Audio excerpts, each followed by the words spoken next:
ధన్వికకు ఈరోజు కుల్ల కట్టినాం. మా ధన్వికకు కుల్ల అంటే కోపం అనమాట. ఈరోజు కుల్ల కట్టిన అంత చీదరు చీదరు చేస్తుంది. అదే చెప్తున్నా నీకోసం, నువ్వు కుల్ల కట్టనిస్తలేవని. మరి అంత చీదరు చీదరు చేస్తున్నావు కదా, నాకేమో ఇష్టము నీకేమో కష్టము. ఇక ఏం చేస్తాం, ఇక గట్లనే ఉంటుంది. పాట పాడతా నేను ఒకటి నేను.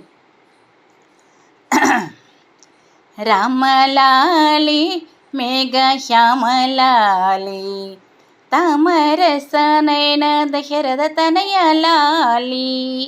రామలాలి మేఘ శ్యామలాలి తామరసనైన దశరథ తనయలాలి.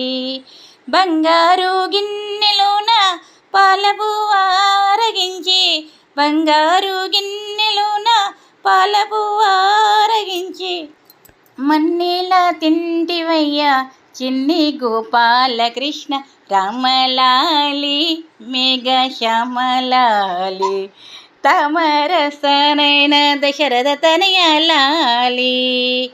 గొల్లాల ఇళ్ళకి పాలు వెన్నారగించి, గొల్లాల ఇళ్ళకి పాలు వెన్నారగించి, పాలకుండ నెల్ల పగుల గొట్టిన కృష్ణ, పాలకుండ నెల్ల పగుల గొట్టిన కృష్ణ.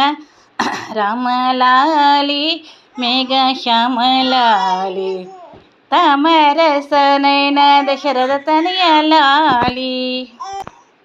కాలింది మడుగులోన పొన్నగా శిరము పైన, కాలింది మడుగులోన పొన్నగా శిరము పైన, నాట్యం చేదూర చిన్ని ముద్దుల కృష్ణ, నాట్యం చేదూర చిన్ని ముద్దుల కృష్ణ. రామలాలి మేఘ శ్యామలాలి తామరసనైన దశరథ తనయలాలి. ధన్విక బాగుందా? లాలిపాట బాగుందా తల్లి? ఓకేనా? ఓకేనా? మా ధన్వికకు నేను ఈ పాట 2024 జూన్ 30న తీశానన్న మా పాట వినిపించానమాట మా ధన్వికకు.